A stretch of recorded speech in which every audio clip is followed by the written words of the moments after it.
متصدر الدوري الواصل الى نهائي الكونفدراليه وبيفوز عليه بثلاثيه نظيفه في اجواء حماسيه مختلفه تماما. انت شايف فيها لعيبه الاهلي بتعمل شغل فني ممتع.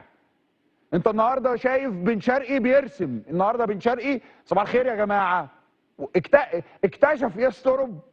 النهارده ضحكت قوي في المؤتمر الصحفي وانا بتفرج عليه. فجاه اكتشف يسترب انه بن شرقي ينفع يلعب راس حربه.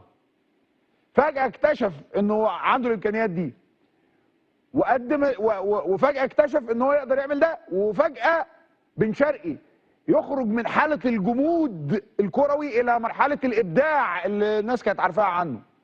فالسهل الممتنع هو لعيب مفيش اختلاف انه عنده جوده عاليه، بس التوظيف دايما انا بتكلم على التوظيف. مين المدرب اللي يعرف يوظف؟ مدرب يا اخوانا.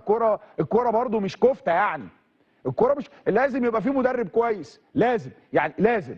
فالنهارده هي جت انه الظروف قال لك يا باشا انا هلاعب بن شرقي راس حربه. لعب بن شرقي راس حربه. اتفرج على جوده الانهاء بتاعت بن شرقي. انا هقف لك عند بن شرقي كتير لان انت اذا بصيت على الارقام بتاعته بالمناسبه هتلاقي ان الراجل مثلا عدد الاهداف المتوقعه بوينت مش عارف 74 72 مثلا. يعني اكتر واحد سدد على المرمى 3 منهم على المرمى، ماشي كده. سجل هدفين من اهداف متوقعه ما كملتش هدف. جوده صباح الخير. انا جوده، بس حط الجوده في القالب الكويس وسط مجموعه، وسط منظومه افضل يعني. صنع فرصتين محققه للتسجيل منهم اسيست للشحات. فالنهارده بن شرقي صباح الخير يا جماعه اهلا وسهلا. اسيست جول، اسيست بجول وجونين الاثنين احلى من بعض. ولو بصيت على الجون الثالث بتاع بن شرقي مرسوم يا جماعه. ده جون ما يعرفش يجيبه غير لعيب عنده القدره على فينش وانهاء مميز. شفت الكوره عملها ازاي؟ بس دي صعبه على فكره. الحاجات اللي بن شرقي احيانا بيقدمها في الكوره تبان سهله، هي صعبه. يعني مش اي لعيب هيقف على الكوره زي ما وقف وراح مطلع حسين الشحات بالاسيست. في واحد تاني رجليها تقعد تخبط يمين وشمال وبتاع والكره تطول يمين لا طق روح ادي جون. الجون الاولاني بالراس. انا عايزك تبقى تتفرج على الحركه بتاعت بن شرقي لحد ما وصل للكوره بتشريحه. طب الجون الثالث صعب قوي يا جماعه. دي زاويه ميته ما فيهاش، ما بتقولش اي حاجه خالص. اذا انت بتتكلم عن جوده ان ظهرت فرقت. اجمالا عشان اكون امين يعني في الطرح، هذا الفوز تشعر فيه انه السبب الرئيسي فيه كان جمهور النادي الاهلي حقيقي يعني. لانه في زحف كبير النهارده من جمهور النادي الاهلي بيقول انه مهما حصل انا على الحلوه والمره معاك، انا هزعل منك، انا هغضب منك، انا مش طايقك، انا زعلان، انا غضبان، انت بتخسرني هويتي، انت بتخسرني شخصيتي. بس دي الحاجه الوحيده اللي انا بعرف اعملها، هي دي اللي انتوا شايفينه ده الزحف ده. دي الحاجه الوحيده اللي انا بعرف اعملها، فانا هعملها عشان انا هعمل اللي عليا. ففي الاخر شايفين الشباب دول، شايفين الشباب اللي زي الورد دول، بس هم النهارده روحوا فرحانين بس وخلاص وانتهت القصه، مفيش حاجه تاني هقول لك. جمهور الكوره قلتها قبل كده مليون مره واقولها تاني.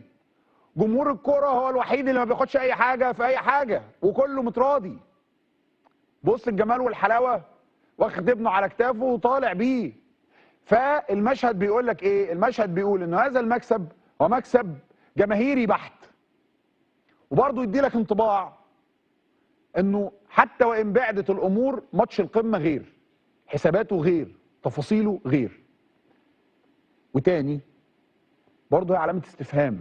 انت تقعد تسال نفسك سؤال، هو ده النادي الاهلي اللي كان لسه من كام يوم بيلعب قدام بيراميدز واتغلب 3؟ هو ده؟ يعني هو ده؟ هو ده. الله، اللي بيكسب النهارده الزمالك 3 هو ده؟ هو ده. الله، ما حاجه برضو يعني. انا النهارده جمهور النادي الاهلي برضو لا حول ولا قوه الا بالله، اللي هو طب وانتم ما كنتوش قادرين تعملوا ده بدري؟ ماتش فات مثلا، ماتشين فاتوا مثلا، اللي هو لا ما انتوا اهو، ما في اهو، بخلانين ليه قبل كده؟ طيب مباراه النهارده فيها حاجات تقف عندها. النهارده مصطفى شوبير بيتالق، بيشيل ضربه جزاء، واحده من الكرات الصعبه جدا جدا في المباراه من الرأسيه بيشيلها. فالراجل بيجيد رغم انه مصطفى ما كانش افضل حاجه خلال الفتره اللي فاتت، وهناك البعض توقع انه الشناوي يكون موجود. تحسب هنا لمين؟ هتحسب لترب انه عنده فكره انه لا انا هدي لمصطفى تاني، ومصطفى انه عرف يرجع ويأكد على ضروره انه يحافظ على مكانه في وسط منافسه شرسه، لانه معاه حارس مرمى منتخب مصر الاول محمد الشناوي.